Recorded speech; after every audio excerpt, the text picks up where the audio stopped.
everyone, it's Pamela again, and today I am doing 5 things that I regret purchasing. Now these are all for me and they don't work for me for various reasons. Now I'm not saying they're not going to work for you, it's just my own personal opinion because I know some of these things are a big hit with a lot of people. Now let's get started. Now the first thing I really regret purchasing is the Joico Instant Smoother Silk Result Thermal Smoother Styling Spray.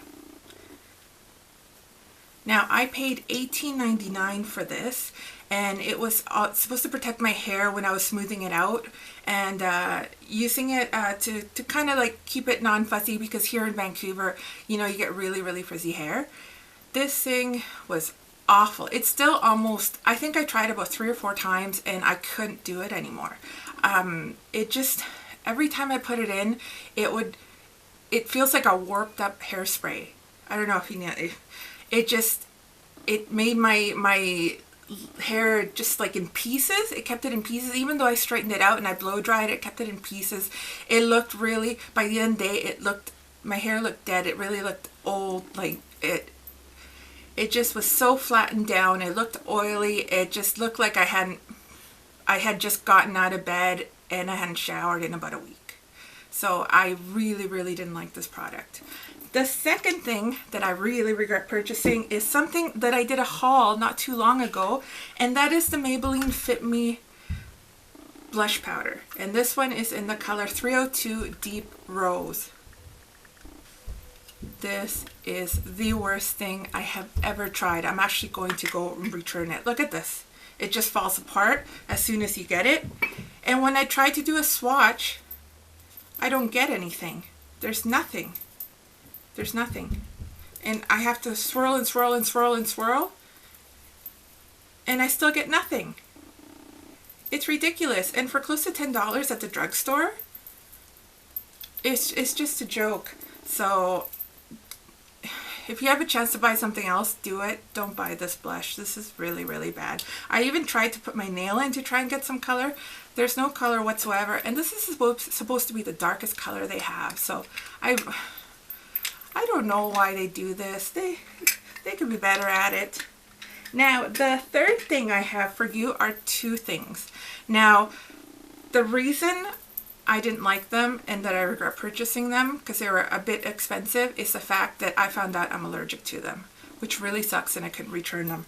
One was the Indian Healing Amazon, is it the Indian Healing World's Most Powerful Facial Deep Pore Cleansing Natural Calcium Bentonite Clay.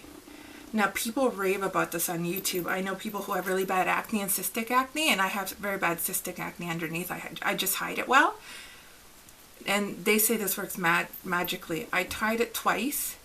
I broke out so bad. I got a rash. It took me 6 weeks for my skin to feel better. I couldn't even wear makeup. I had to go to the doctors and get special creams because I had such a bad reaction to this, and it's really sad. There's a ton of it left.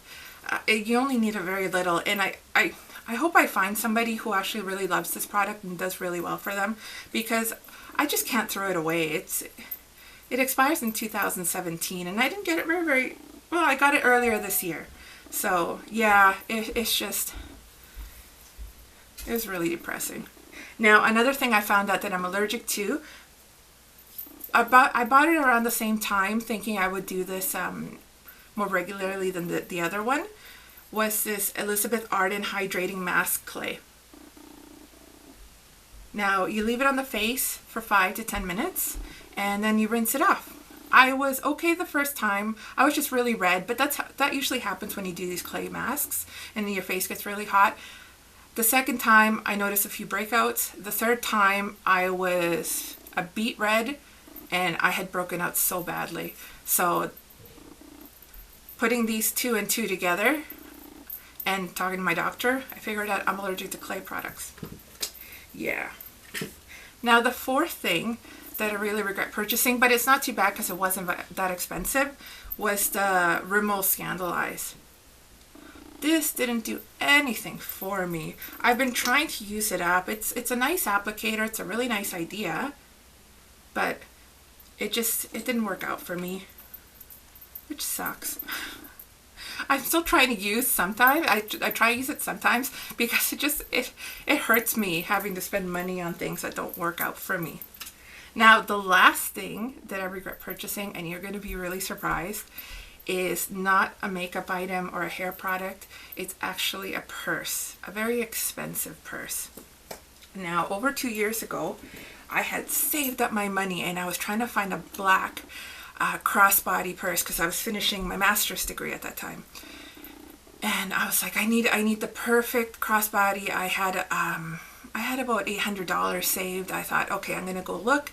I went to Coach and I found the most beautiful bag ever. And this is it. This is a stunner of a bag. Look at this. It's just shiny black leather. I've rarely ever seen the same one. They have the same style, but this shiny black leather, the Coach, everything. The strap inside is a beautiful silk satin. It's just stunning. And I was so happy to have this. I paid in Canadian, I paid $695 for it. And when I started to wear it, I just bought it because I fell in love with it. But when I started to wear it, because of all the hardware and all the stuff, and if you're carrying extra things, which you do with a really big bag, it got so heavy, so heavy. And this bag is really easy to use crossbody like this. But by the end of the day, even after a few hours, I couldn't stand the pain in my back and my neck. It was so heavy. And another thing, it's really cumbersome. It doesn't hang well on the shoulder when you have things. It starts to slide off. And I've tried adjusting the straps and all of it, but the strap is not a good strap to hold it. So whenever I take this out and whenever I have, let's say, my iPad or my MacBook or anything like that, I'm just having to constantly hold it like this. And it becomes really cumbersome, especially if you're taking the SkyTrain or if you're going somewhere, you're going to school or anywhere like that. So this was a big regret, but I love it. You know, I tried to sell it about 3 times, and those 3 times, I got so many offers for it. I got a little over $400 and I could have made my money back, but you know what? I haven't been able to sell it. It just breaks my heart because I saved up for that money for so long to get this bag, and I love it, but I rarely ever use it. It's just I feel so I just want to cry every time I see it, but I have it in its bag and it's still a beautiful bag, and maybe, I don't know, maybe my niece will want it one day as a vintage product or something like that, but I just can't bring myself to sell it. So here it is, my baby. Now those are the 5 things I regret purchasing.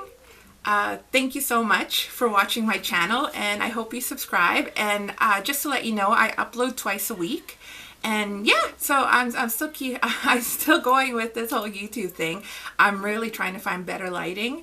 I don't have enough money yet to get those fancy lamps that everybody gets, but whenever there's a nice day outside, I just open all the windows up, put all my lights on, and hopefully it's better for you. All right, talk to you next time. Bye-bye.